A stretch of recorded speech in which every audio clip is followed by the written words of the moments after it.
चैत्र नवरात्रि अष्टमी और नवमी तिथि के दिन। इतना दुर्लभ संयोग है पूरे 500 वर्षों के बाद। जी हां दोस्तों, यकीन मानिए, यदि आप इसे खास चीज को, छोटी सी चीज को चैत्र नवरात्रि के किसी भी दिन गाय माता को खिला देती है, गरीबी का नामो निशान खत्म हो जाएगा, पितृ प्रसन्न हो जाएंगी। यह मान लेना, यदि आपके पितर आपसे प्रसन्न होंगे तो फिर आपको कुछ करने की आवश्यकता नहीं है। तो दोस्तों, वीडियो को पूरा देखना। यकीन मानिए, यदि आप पूरा वीडियो देखेंगे तो आपको अवश्य ही लाभ मिलेगा, और साथ साथ आपको माता रानी की कृपा तो प्राप्त होगी। आपको 33 कोटि देवी देवताओं को धारण करने वाली गौ माता की भी कृपा आपके और आपके परिवार के ऊपर संदेह बनी रहेंगी।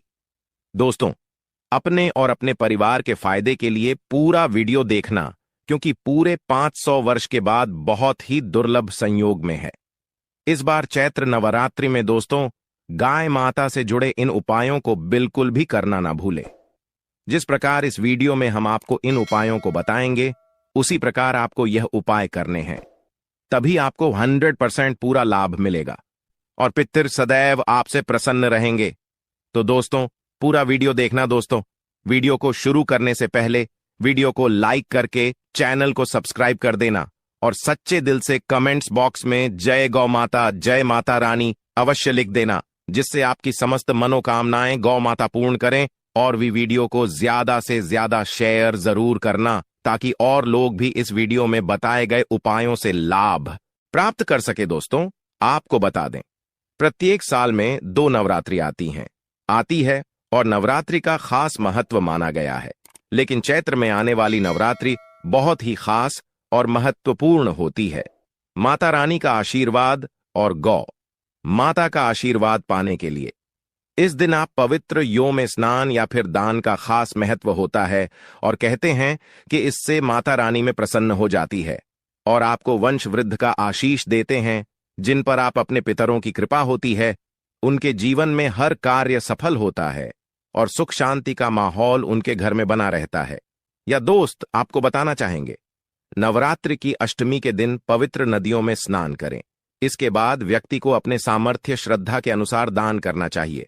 अन्न धन वस्त्र जो भी हो, दान करें।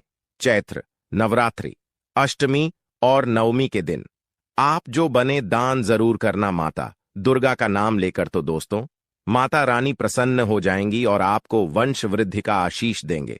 तभी किसी प्रकार की कोई कमी आपके घर में नहीं होगी। वैसे चैत्र नवरात्रि बहुत ही खास होती है, लेकिन इस नवरात्रि का महत्व कुछ अधिक ही माना गया है।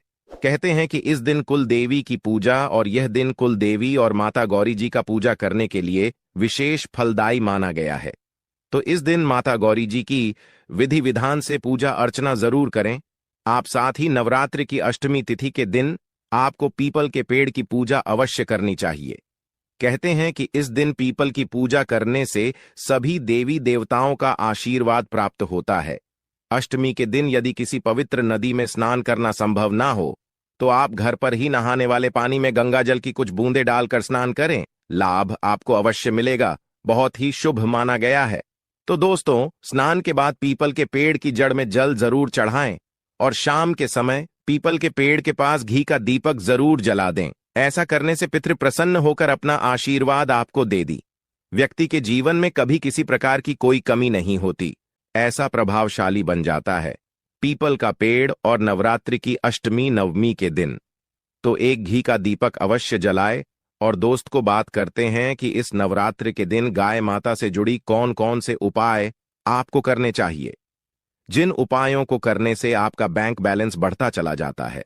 और जैसे बताएं उसी प्रकार ही करना, और ध्यान रखना पूरा वीडियो ही देखना, तभी आपको इनमें बताए गए उपायों का लाभ मिलेगा। चलिए शुरू करते हैं। गाय माता से जुड़े कौन कौन से उपाय आपको भाद्रपद नवरात्रि के दिनों करनी चाहिए, चलिए शुरू कर दें। दोस्तों, सनातन परंपरा में गाय माता गंगा और गाय माता त्री का बहुत ज्यादा धार्मिक महत्व है। मान्यता है कि वह माता के शरीर पर 33 कोटि देवी देवताओं का वास होता है। गौ माता की सेवा एवं पूजा करने वाले जातक पर इन सभी देवी देवताओं की कृपा बरसती है। गो सेवा सेना सिर्फ इस जन्म के बल्कि पूर्व जन्म के भी दोस्त दूर हो जाते हैं। प्रत्येक सुबह जब आपके घर में बहुजन बनना प्रारंभ हो, तो सबसे पहले बनाई गई रोटी को आप गौ माता के नाम से निकाल दें और भोजन करने से पूर्व वह माता को इस रोटी को खिलाए। यदि संभव हो तो काली गाय माता को खिलाए। यदि यह काली गाय माता ना मिले तो सफेद गाय माता को भी आप खिला सकते हैं। प्रत्येक पूजा और मांगलिक कार्य में दो माता या उनसे जुड़ी चीजें जैसे गाय माता का गोबर गोमूत्र, गाय माता का दूध अथवा गाय माता के दूध से बना घी अवश्य शामिल करें। इससे आपको पुण्य प्रभाव की प्राप्ति होगी। सनातन परंपरा के अनुसार जिस घर में गाय माता होती है उस घर से जुड़े सभी वास्तु दोष स्वतः ही समाप्त हो जाते हैं। किसी भी पूजा में गाय माता से प्राप्त पंचगव्य युक्त पदार्थ का उपयोग अवश्य शामिल करें, क्योंकि पंचगव्य के बिना कोई भी पूजा पाठ और हवन सफल नहीं होता। या दोस्तों, गाय माता की कृपा पाने के लिए प्रतिदिन सप्ताह अथवा महीने में परिवार समेत एक बार गौशाला जाने का नियम जरूर बनाएं और वहां गायों को हरा चारा जरूर खिलाएं। इससे आपको तुम फलों की प्राप्ति होगी और साथ ही साथ गौ सेवा और गौ पूजा से नवग्रह शांत हो जाते हैं और इनसे जो दोषों का निदान हो जाता है। गर्मियों में गौ माता को पानी पिलाएं और नवरात्रि में गौ माता को गुड़ अवश्य खिलाएं। यह ध्यान रखें कि गर्मियों में गाय माता को गुड़ न खिलाएं। अनेक देवी देवताओं को अपने शरीर पर धारण करने वाली गौ माता से जुड़े कई शुभ और अशुभ संकेत भी होते हैं। मसलन गाय माता का दूध धोते समय यदि गाय माता ठोकर मार दी और सारा दूध बिखर जाए तो अपशगुन होता है।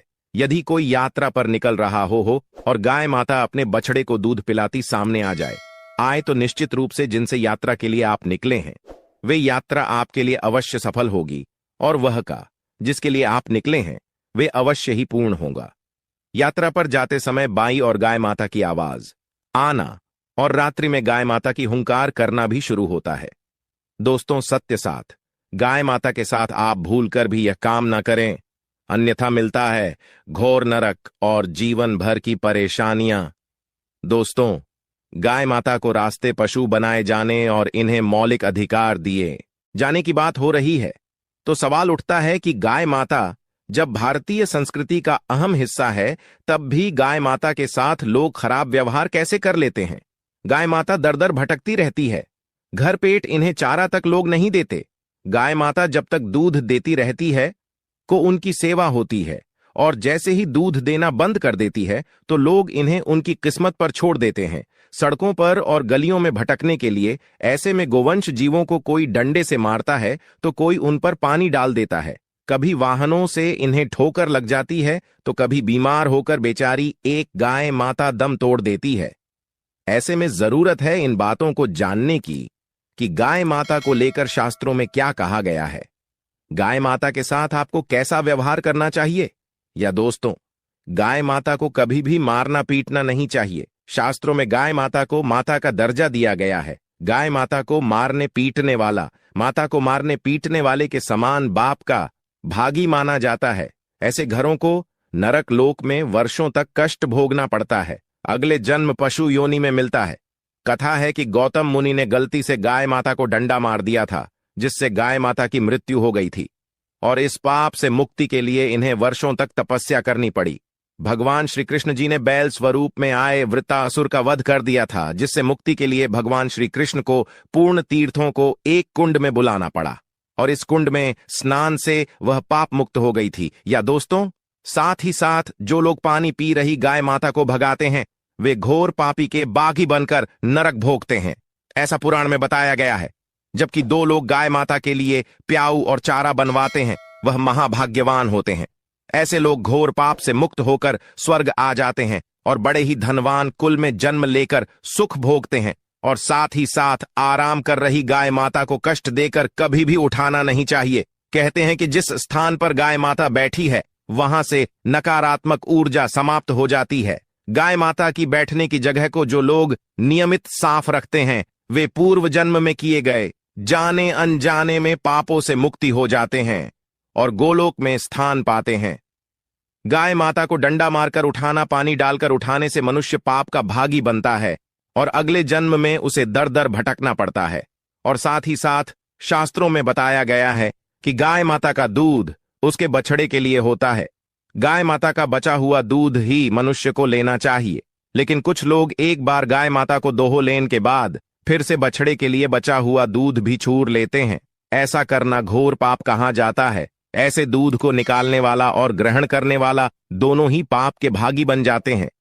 एकमात्र महादेव के अंश के उत्पन्न नंदी ही गोवंश है, जिस पर स्वयं महादेव और महादेवी सवारी करती है, क्योंकि नंदी ने स्वयं अपनी एक शासी महादेव की सवारी बनना स्वीकार किया था।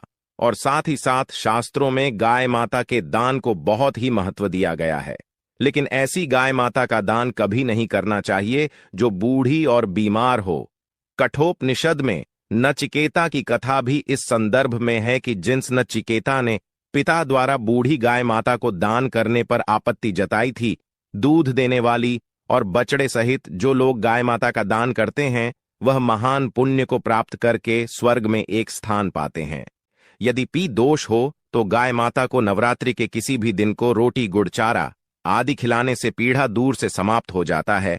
साथ ही साथ देसी गाय माता की पीठ पर जो खुद को उबार होता है वह बृहस्पति गुरु है। 8 जन्म पत्रिका में यदि बृहस्पति अपनी नीच राशि मकर में हो या अशुभ स्थिति में हो तो देसी गाय माता के इस बृहस्पति भाग एवं शिवलिंग रूपी कुबड़ के दर्शन करने चाहिए तथा चने की दाल रखकर गाय माता को रोटी दे। इससे आपको सब फलों की प्राप्ति होगी। और साथ ही साथ यदि आप रास्ते में जा रहे हो और सामने से गौ माता आती हुई दिखाई दे तो गौ माता को आप अपनी दाहिनी ओर से जाने देना चाहिए। आपकी यात्रा अवश्य ही सफल होगी।